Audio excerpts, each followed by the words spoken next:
So hi everyone, thank you for coming. Today I'm gonna speak about my journey as a refugee, as a woman, and I will be explaining as well my beginning of my art, the beginning of the painting I'm doing. In the beginning I will be discussing about my life before. I am from Iraq, Baghdad. Iraq is in Asia. I'm from the capital. We speak Arabic and Kurd. This is Baghdad before the war. This is Basra. It's a place in Iraq, city. Erbil. Mosul. These pictures are all before the war. This was before 2000. Samarra. This is the flag of Iraq. And here when the war started in 2004 with the United States. And here is Iraq after the war. I laugh because it's funny to see this. 2004, we moved to Yemen. And in Yemen, this is Yemen before the war. I'm gonna explain a bit my life in Yemen, how I used to live. Because in Yemen, I really had a really amazing life with my parents, really comfortable life. I think my mistake is I never appreciate what I have in my life, especially in Yemen. I was a spoiled child. I used to get what I want. I used to go to school, have laptop, have phone, care about appearance too much, care about objects too much. But unfortunately, until the war happened in Yemen, 2015, here is where my life changed, honestly. My mind changed, my personality changed. Even me seeing the way of life is changed. Because in 2015 in Yemen, there was a very, very strong bomb that destroyed so many houses. Many, many people died. At least I'm thankful I didn't die. There was one part in Yemen that I will never forget. This was the changing of my life. And I really have to highlight this moment because it's one of the strongest moments that I have been through. In this moment, there was a bomb, a really strong bomb that is actually, it's like forbidden to happen in the world because it's one of the strongest bombs that never have been used before, and it was the first time that have been used in Yemen. And from the strength of the bomb, our apartment start falling. The windows start falling, everything start falling. At this point, I was in bed, sleeping. All what I remember, I opened my eyes, everything changed. And I see my father holding the cupboard of the clothes in his back because of the vibration that was happening in the house. I wake up and my parents are shouting, "Zahraa, we have to leave right now." I was just awake from sleeping. I was like, what happened? Yesterday, nothing. There was nothing. Today, I have to run. I have to escape. I have to leave my home. I have to leave my country because I consider Yemen as my country. I lived in Yemen more than 10 years. And so at this moment, I really realized something, that what we are today, we are not tomorrow. And what we have today, we don't have tomorrow. And this part really showed me how sometimes we are ignorant that we have something today, but we don't know what's life gonna give us tomorrow. And that's why we have to appreciate and respect ourselves, respect our morals. And so at this point, I ran, and my parents were shouting, "We have to leave home right now. There is no way." And so I entered my room, and I want to ask you, what do you think I took from my room with me when I wanted to escape my house? So do you have any opinion? What did I take with me from home, from my room? Picture, maybe phone, maybe laptop, maybe clothes. But in the end, I actually took myself, because I realized at this moment that the only thing that value in that room was myself. And it's something that I learned, that nothing valued in our life, just ourselves. The way we present ourselves, the way we present our heart, our humanity to each other, and this is all what matters. Nothing matters.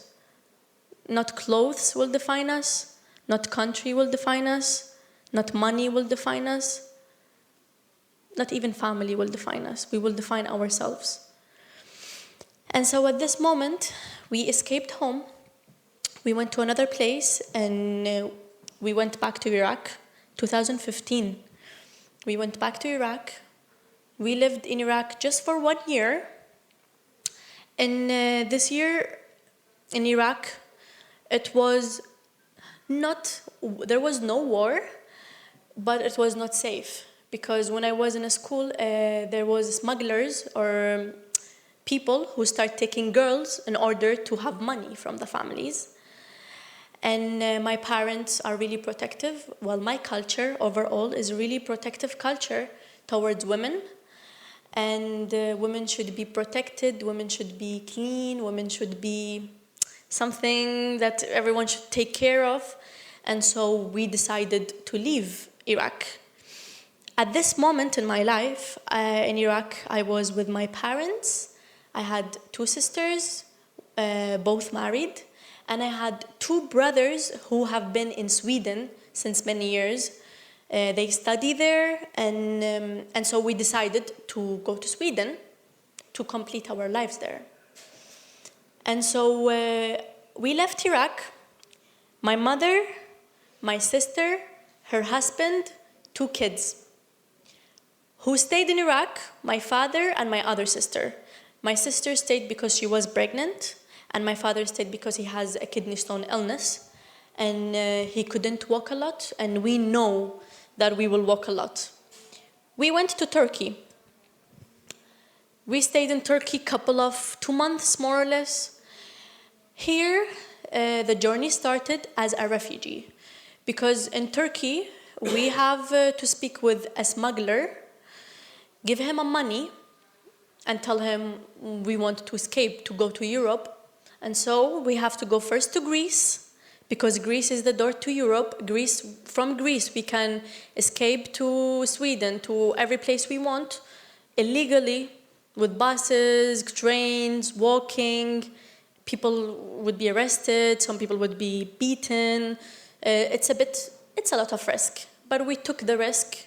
We left our culture, we left our family in order to have a safe life. Because sometimes, in my opinion, this type of situations, no one chooses to escape, just if it is our lives. And so it's something about refugees that they don't escape because they want to go somewhere nice or somewhere to, as they say, to have money or all these things, what we will discuss after. But refugees escape because they don't have a house, they don't have a safe place, they want home, they want safety. And so we went to the smuggler, we gave him money, 800 euro for each person. So it was me, my mom, my sister, 2 kids, 8 and 10 years old, and my sister's husband. And so this smuggler told us, we have to go 7 hours with the bus to come to this point, and then from this point we will have to walk for 4 or 5 hours in a mountain in order to go to the boat, to a plastic boat. This happened a couple of times, because the first time we were in the boat, this is the boat that each refugee stay. This boat can hold 40, 45 maximum, I would say.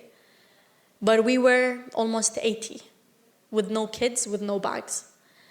That was the first time, and we couldn't. We were in the boat was sinking, like it was heavy. We didn't even went into the water a bit. We were like, no, we have to leave. We don't want to go into this journey, because we know if we go, we're gonna die, basically. The boat is sinking from the beginning. How do we risk it this way? And so we decided to go back. Again, the same thing. We went walking in the mountains, 7 hours by bus. Everything was illegally at this point. And so we talked with the smuggler again. We had to go to find the bus again, hide in the streets from people who would call the police and say, oh, there is people who is escaping illegally, and go to the bus and do the same exact thing. 7 hours and then walking. This happened 3 times to us, like a circle. The second time, I remember, the boat was as well, there was a lot of weight in the boat, and there was a person said, let's throw the bags so the boat is less weight. And I stood up and I took each bag and I was throwing it. I threw my bag, I threw other people's bags. I was like, objects. But the police came from the other side and they started saying, if we don't go back, they will flip the boat, the Turkish police. And so we had to go back. We went back. The same thing again and again. 4 hours to 5, walking in the mountains, going to the bus, paying again to the smuggler, hiding in the streets, feeling terrified, and then going again into the bus. At this point, when we came back, something important I should say, I was like, where is my bag? My bag! Mom, my bag! And I remembered that I threw my bag. But what I had in my bag is only sketchbook. Only small sketchbook that I have been drawing, doodles, black and white, happiness, colors, since I was young. And I cried. I was like, my sketchbook. After so many years, after 4 years, I realized one thing after all this painting, that I lost the sketchbook, but I didn't lose my creativity. I didn't lose my hand. I didn't lose my way of thinking. I didn't lose myself. And so this really gave me something positive in my life, because sometimes we ask ourselves, why do this happen to me? And we never find the answer. But you don't know when you will find the answer. Maybe after so many years, you will say, oh, now I remember why that thing happened to me. This is the same with me. I was like, I lost the sketchbook, but what I didn't lose. I didn't lose this hand, I didn't lose this creativity, I didn't lose me. And I was happy about it. I tried to take each aspect of positivity in this way, in this journey, even though it was hard for me as a 15 years old, 16, early 16. It was difficult because I was a child. I was absolute child. So the third time, we finally arrived to Lesbos and we went to the camps. This is the camps in Greece, near the borders. And here, millions of refugees, every refugee who have to escape and go to another place, in Europe, they will have to go there, wait there for their turn for their number to escape the borders. Here was the door to cross the borders. And so this line was the line of the numbers. At this moment, we had number 21, and the borders closed in number 19. They closed the borders totally. This was 3 years ago, almost 4. They closed the borders, and this time was the final closing. From that time until today, they didn't open it anymore.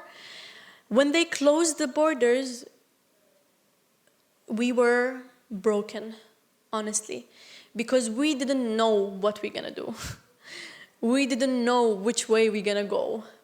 Our plan was to go to Sweden, to go through Greece, walking or train or whatever, and to go to Sweden to live with my brothers. But then this happened. But do you know what? If this way didn't happen, there is this way. If this way didn't happen, there is another way. Why we have always to human overall, when we are in a small box and we want something, we are blocked. It's like we want this thing, otherwise I don't see anything. But why? I really used to see so much positivity out of all this. Until today, I'm so thankful that I went through all this. I'm so happy that I was the one who have to speak this story. But I was happy. I was like, it's fine. We don't have this way. It's not that light, but there is another light in the end of the tunnel, in the end. Just if we believe, just if we have hope, and if we believe in ourselves as well. And so we went back to Athens. But before Athens, I want to explain a bit how I used to live in the borders.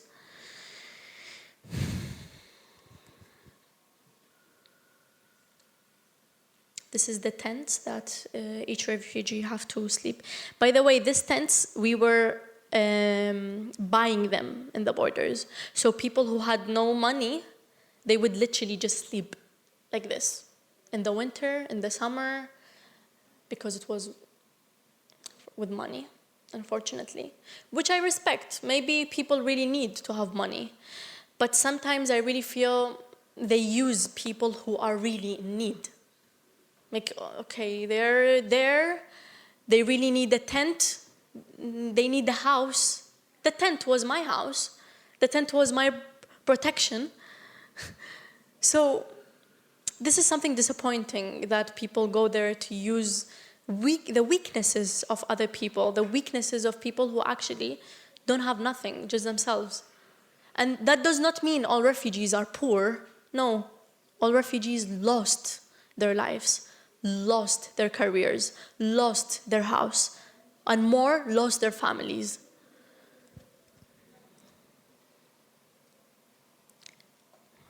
This is how we used to eat.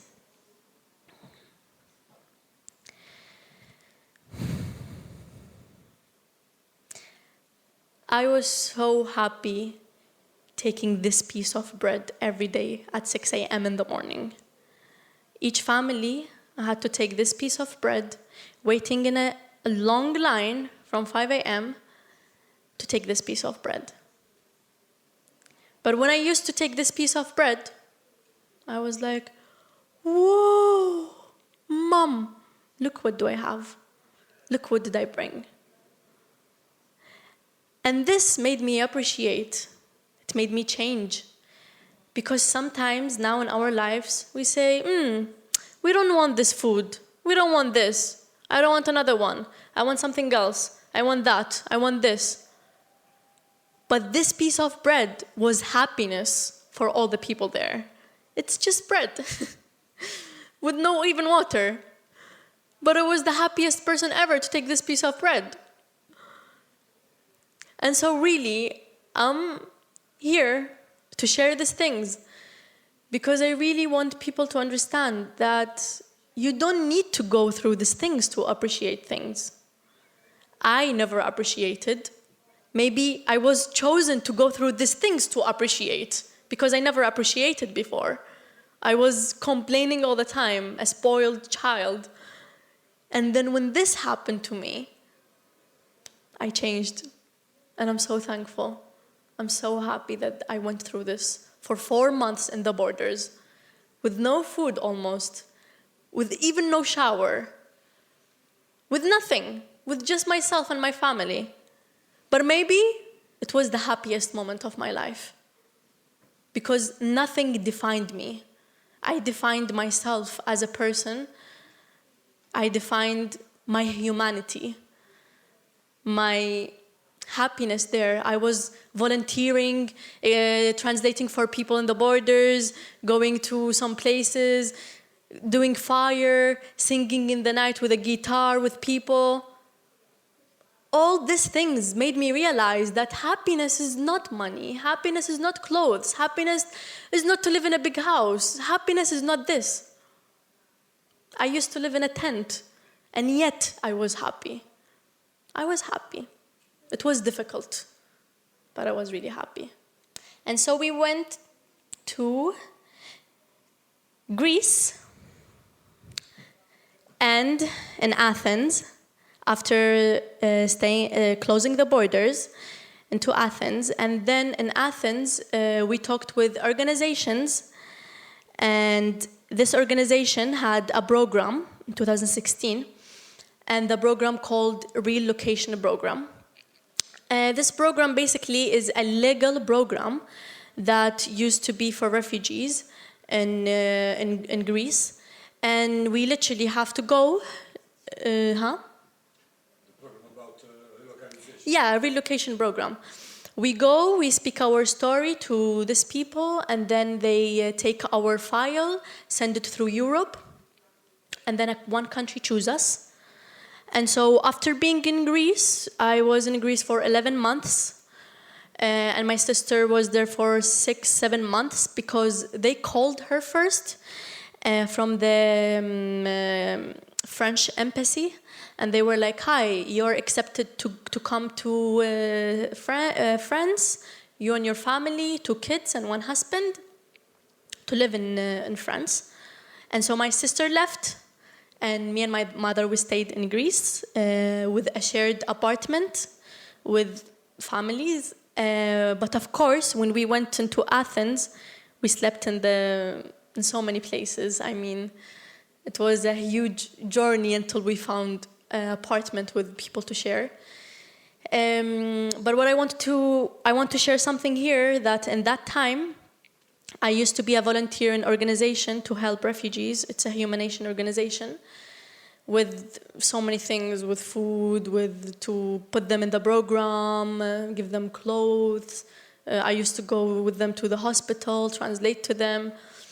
And so I want to share something here, that this time was some time really hard for me and my mom, because we were alone in Greece, and we don't have any idea where we would go. We were a bit depressed because we were scared, but yet I used to see such a lot of positivity, and me volunteering in this organization really gave me a lot of happiness in my heart, helping people. But not helping them financially, but just helping them to smile in their face, to give them something positive. Because you could help a person to change a person's day just by smiling to them in the morning, or just by saying to them good morning. And so we really should be kind to our people from all countries, no matter color, no matter religion. I mean, what we define ourselves, not clothes define us. And so it was one of the happiest moments in my life as well, that to be able to have the opportunity to help people until now, of course. And so they called us from Spain. You're accepted to Spain legally, okay. We cried because we didn't know where we're going. We arrived in Madrid. And then in Madrid, they told us from Red Cross organization, who was responsible for us, we were in two different groups, and then Red Cross came, and they were like, this group, you're going to Palma de Mallorca. And I was like, excuse me, who's Palma de Mallorca? Is it a person? Is it a place? Is it who? I didn't know that Palma de Mallorca existed. It's an island, and it's a really small island. And me and my mom, we were seeing in the map, Palma de Mallorca. Where is Palma de Mallorca? It was a small island in the end. We were shocked. We didn't know that it's an amazing place. It's not as we expected. But it was a bit funny because we didn't know. And we arrived in Palma de Mallorca, and we stayed in a camp for 6 months. It's apartment. It's a building with each family have a room. And then at this point, they put me in a Catalan school that I must learn Catalan, and I must finish my studying in Catalan. And it was a difficult time for me not because of I love Catalan and I don't have any problem with learning it, but because I had to learn it before Spanish language. So it was a bit difficult. And so I had depression for 6 months because I was like, I'm gonna lose my future. I don't know what I'm gonna study. I don't know what I'm gonna do. But I never lost hope. And I was like, something's gonna happen that is gonna change my life. It's gonna change my future, and I'm gonna be a great woman, successful great woman. And then after 6 months, I met a person, and this person told me that there is a private English school that wants to do an interview with me. I went there, I did the interview, and they told me, we will take you as a scholarship in our school. And this was one of the happiest moments. I mean, it was amazing because it changed everything in my life to have a future, because that's, for me, education is the key, in my opinion as well. And I started going to this school. And after that, I did art, and I started taking every negativity that I had in my heart from my journey, from me being women in the borders, women in a really strict culture, women between so many patriarchal people, so many patriarchal environment in the borders, in my country, in all these places. And I literally started painting, and the first painting I did, it was myself in a cage. Because I feel that women in my country are caged. They are in a cage because not all of them, of course, but so many women, they don't have the right to speak. They are scared to speak for the basic human rights that all women have to have. And I started painting, that I will speak in a moment. When I finished these paintings, this couple of series, that was almost 1.5 years ago, I met Carlos, artist. He's an amazing artist who helped me to do Black Sheep. It's a book I made with him, of course. He helped me to do this book. We printed it. It was 90 prints. And it's my paintings, but it's printed, of course. And I have all these paintings here, originally. They are a bit different here. And this book was about freedom, and that we want freedom in our life. And so I wrote a script. To the women I encountered all my road from Iraq to Spain, whose confidence inspired the creation of this work, I demand justice for these women, to free them from injustice. I demand our right to self-determination and respect for our decisions. Freedom to be independent, to live for ourselves, to love whoever we want, to be whoever we want to be. I demand freedom for all genders, freedom to act, freedom to love.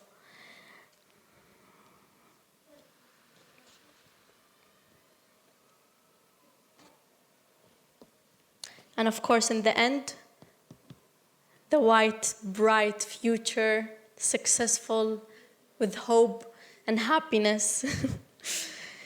And in the end, I want to say that there is a light always in the end of the tunnel, that we all have to believe and think that if there is not this way, there is another way.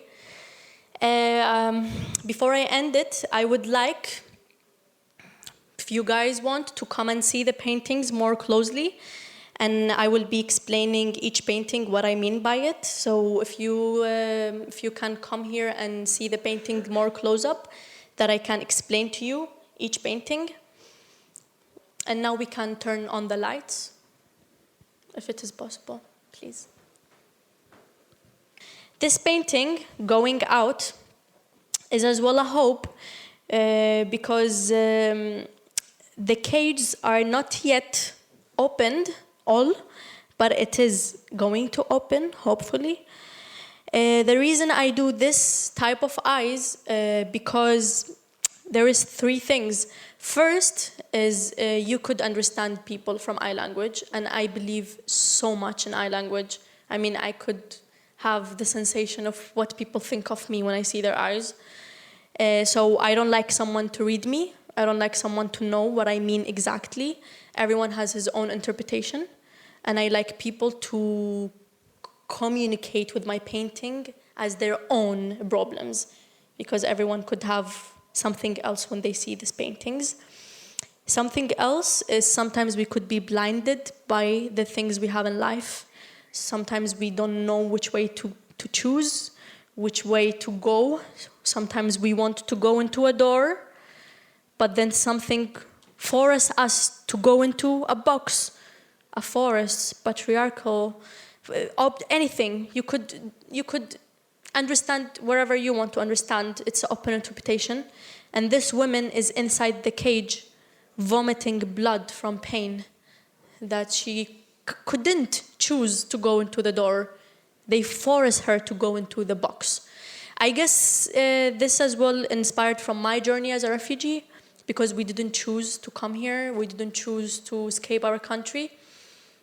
We were forced to come to here. And this painting, I guess it speaks for itself. It's about abuse as well, mentally and emotionally, physically. 2 forces trying to control this woman,